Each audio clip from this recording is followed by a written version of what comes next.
साथियों, यदि आपने भी अपना घर, अपनी दुकान, अपनी जमीन, अपना कोई सामान गिरवी रख करके बैंक से लोन लिया है, तो ये जानकारी आपके लिए है। आपको पता होना चाहिए कि यदि आपने बैंक से लोन लिया है और कोई चीज गिरवी रखी हुई है, तो बैंक सरफेसी एक्ट के अंदर उस चीज को रिकवर करने के लिए, उसकी कुर्की करने के लिए, उस पर कब्जा करने के लिए आदेश पारित कर सकता है। बैंकों को यह अधिकार भारत सरकार के कानून के द्वारा दिया गया है। तो आपको ये समझना होगा कि सरफेसी एक्ट का कानून कब लागू होता है। पहले तो ये समझिए कि आपने अगर गिरवी रखा है, जमीन को गिरवी रखा है, घर को रखा, दुकान को रखा, कोई भी सामान अगर आपका गिरवी है, तो आपका हाथ बंधे हुए हैं। आपने पहले ही अपने आप को सरेंडर कर रखा है। और जनरली बैंक जब लोन देता है तो आपके सामान की कीमत ज्यादा होगी, उससे कम आपको अमाउंट लोन के रूप में दिया गया होगा। यानी बैंक तो सिक्योर्ड है, इसको सिक्योर्ड लोन भी कहा जाता है। जब तक आपकी 90 दिन तक इंस्टॉलमेंट बाउंस नहीं रहती है, पूरे साल में, एक फाइनेंशियल ईयर में अगर 90 दिन या उससे ज्यादा आपका इंस्टॉलमेंट बाउंस हो जाती है, तो उस अकाउंट को एनपीए कर दिया जाता है, नॉन परफॉर्मिंग एसेट बना दिया जाता है। बैंक आपको नॉन नॉन परफॉर्मिंग एसेट या एनपीए का नोटिस देता है। नोटिस आते ही वैसे तो कोशिश ये करनी चाहिए कि आपकी इंस्टॉलमेंट बाउंस ना हो। अगर आपको लग रहा है आपकी इंस्टॉलमेंट बाउंस होने की स्थिति है, पहले जब आपने लोन लिया था तो आपकी आर्थिक स्थिति ठीक थी, आपके पास कमाई का साधन था, अब साधन नहीं है, तो बेहतर यह रहेगा जब आपको पता है, व्यक्ति को पता चल जाता है कि मैं अगले महीने की किस्त नहीं भर पाऊंगा, या 2 महीने, 3 महीने, 4 महीने मेरे साथ दिक्कत आने वाली है, तो आप बैंक चले जाएं और बैंक जाकर के बात करें कि मेरे साथ ये समस्या है या ये समस्या आ सकती है। या तो बैंक आपके लोन को रीस्ट्रक्चर कर देगा। रीस्ट्रक्चरिंग में क्या करेगा?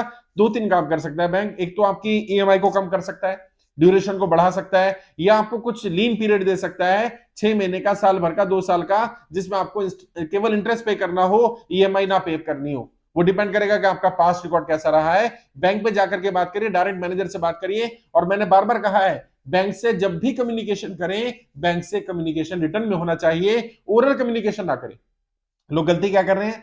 पहले बात तो ईएमआई बाउंस होने को सीरियसली नहीं ले रहे। एक बाउंस हो गया, बैंक से फोन आ रहे हैं, कॉल आ रहे हैं, फोन पे बात कर रहे हैं, अपनी प्रॉब्लम नहीं बता रहे हैं। कई लोगों ने फोन उठाना बंद कर दिया, कई लोग बैंक नहीं जा रहे हैं, बात नहीं कर रहे हैं। बैंक को सपना नहीं आएगा कि आज आपकी स्थिति खराब हो गई है। जब आपको लोन मिला था, आपका सिबिल देखा गया था, आपकी स्थिति अच्छी रही होगी, तभी आपको लोन मिला होगा ना। अगर आज स्थिति खराब है तो आज भी तो आपको बताना पड़ेगा। आपका जब तक सिबिल डाउन ना हो जाए, जब तक आप डिफॉल्टर ना हो जाए, 3 इंस्टॉलमेंट बाउंस ना हो जाए, 90 दिन तक आप पे ना कर पाए, जब बैंक से नोटिस आए जवाब ना दे, तो बैंक ये मान लेगा कि आप डिफॉल्टर हैं, आप विलफुल डिफॉल्टर हैं, आप जानबूझकर पैसा नहीं देना चाहते। अगर आपकी इच्छा है वाकई पैसा देने की, वाकई आपकी नियत ठीक है, और आपको लग रहा है कि मैं इंस्टॉलमेंट पे नहीं कर पाऊंगा, तो इससे पहले कि इंस्टॉलमेंट बाउंस हो, बैंक में जाकर बात करें। पहला काम तो ये कर लें। फिर भी अगर मान लीजिए आप नहीं कर पाए किसी कारण से और 1 महीने की इंस्टॉलमेंट बाउंस हो गई, तो 1 महीने के बाद कोई नोटिस नहीं आता है कब्जा करने के लिए, तब आपको बैंक से ज्यादा होगा तो फोन कॉल आ जाएगा, या रिकवरी के लिए किसी व्यक्ति को भेज दिया जाएगा, ईएमआई रिकवरी के लिए कि आपका जो ईएमआई पेंडिंग है वो दीजिए। क्योंकि अलग अलग एजेंसीज को रिकवरी का काम दिया जाता है, उनको वो दे दिया जाता है कि आपका ईएमआई टाइम पर नहीं आया। अगर आप अगली ईएमआई टाइम पर दे देते हैं तो भी कोई दिक्कत नहीं आने वाली है। फिर भी अगर मान लीजिए आप 2 ईएमआई लगातार नहीं पे कर पाए, तो भी बैंक में जाकर के बात कर सकते हैं। लगातार 3 ईएमआई को बाउंस ना होने दें। 92 डेज का वैसे समय होता है, लेकिन 90 दिन का समय मानकर चलिए। अगर 90 दिन तक आपके अकाउंट में कोई ट्रांजेक्शन नहीं होगी पूरे फाइनेंशियल ईयर में, तो ये मान लिया जाएगा कि आपका अकाउंट एनपीए है, नॉन परफॉर्मिंग एसेट है।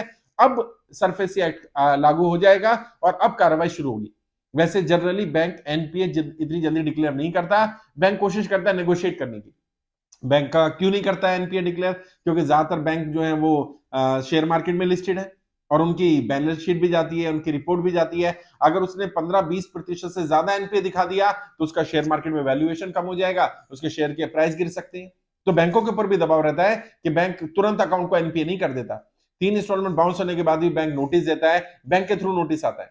उस नोटिस का आप जवाब नहीं देंगे तो बैंक को क्या पता चलेगा कि आपकी स्थिति खराब है? अगर आप इतने पर भी चले जाएं तो भी आपको बैंक मदद कर सकता है, बैंक आपको समय दे सकता है, रिस्ट्रक्चर कर सकता है। एनपीए ना होने दे, कोशिश करें आप अपने केस को एनपीए में ना जाने दें, क्योंकि एक बार अगर एनपीए हो गया तो एनपीए से बाहर निकलने के लिए आपको जितना बैलेंस है वो सब देना पड़ेगा। और अगर आप थोड़ा बहुत अमाउंट पे करते भी रहे तो आप ये मानकर चलिए आपकी इंस्टॉलमेंट नहीं कटेगी, उसमें इंटरेस्ट, पेनल्टी, सरचार्ज, ये सब कटता रहेगा, और आपका पैसा भी जाता रहेगा, और आपकी ईएमआई भी खड़ी रहेगी, और आपका अकाउंट एनपीए भी रहेगा। तो बेहतर ये होगा एनपीए ना होने दे। पहली बात तो अगर एनपीए हो गया तो कोशिश करें कहीं ना कहीं से इसको सेटल करके वापस नॉर्मल अकाउंट बनाने की, यानी आपका जो बैलेंस रह गया है उसको पे कर दे। बैंक से बात करें, दूसरे बैंक से किसी, अगर दूसरे बैंक से आप एडजस्टमेंट करा सकते हैं, कहीं से क्रेडिट कार्ड से कर सकते हैं, तो कम से कम जो सिक्योर लोन है उसको सेव करके रखें। इसकी लगातार 3 इंस्टॉलमेंट बाउंस ना होने दें।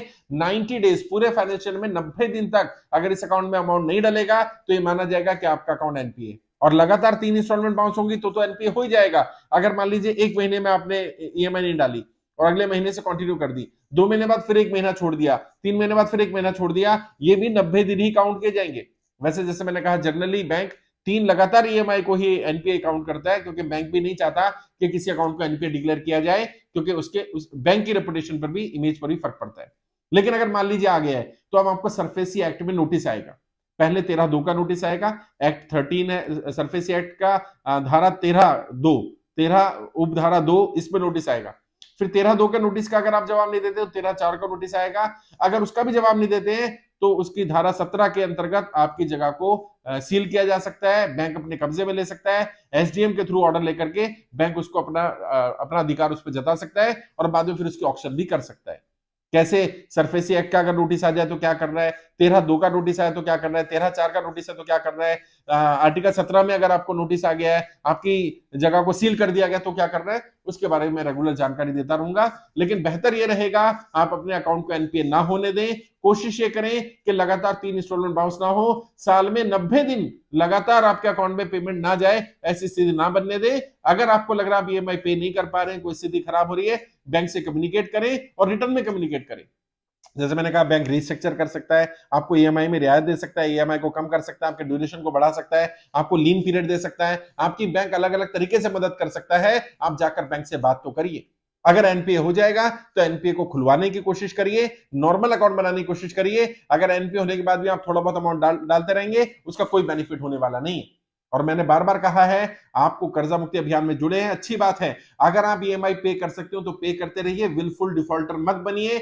जब भी लोन माफ होगा, सरकार जब भी लोन माफ करेगी, आपकी अगर स्थिति देखी जाएगी कि आप बहुत टाइट सिचुएशन में रहे हैं, सरकार की गलत नीतियों के कारण आपकी कमाई नहीं रही और आपने फिर भी ईएमआई पे करी है, तो आपका जो अमाउंट आपने पे करा होगा उसमें भी आपको रियायत दिलाई जाएगी और जो अमाउंट बचा होगा वो भी माफ करवाने की कोशिश करी जाएगी। विलफुल डिफॉल्टर नहीं बनना है। हाँ, जब जेन्युइन स्थिति है, जब नहीं पे कर पा रहे हैं, बैंक से बार बार कम्युनिकेशन कर रहे हैं, बैंक को बता रहे हैं और बैंक मदद नहीं कर रहा, बैंक समय नहीं दे रहा है, तब हो सकता है कि आपकी ईएमआई बाउंस हो रही है। आपने बैंक से रेगुलर प्रोसेस में समय भी लिया, बैंक ने समय नहीं दिया, या समय देने के बाद भी आप चीजों को ठीक नहीं कर पाए, तो कोशिश करेंगे आपका जो बाकी लोन है वो तो माफ करवाया जाए, और जो अनाप शनाप पेनल्टीज लगी हैं, जो सरचार्ज लगे हुए हैं, जो इंटरेस्ट लगा हुआ है, उसको भी माफ करवाने की कोशिश की जाएगी। अगर कर्जा मुक्ति अभियान में नहीं जुड़े हैं तो अभी फॉर्म भरिए, मेरे पेज पर जाइए, शाहनवाज चौधरी भारतीय, फेसबुक पर पेज मिल जाएगा, वहां पर पहली पोस्ट मिलेगी, वहां फॉर्म का लिंक मिल जाएगा। अगर आपने फॉर्म ऑलरेडी भर दिया कर्जा मुक्ति के लिए, लोन भरते रहिए अपना, कर्जा मुक्ति का फॉर्म भी भर दीजिए। जब माफ होगा सबका तो आपका भी बाकी लोन माफ हो जाएगा। विलफुल डिफॉल्टर नहीं बनना है। अगर खुद फॉर्म भर दिया तो कम से कम 100 लोगों के फॉर्म भरवाइए, ज्यादा लोगों की मदद करिए।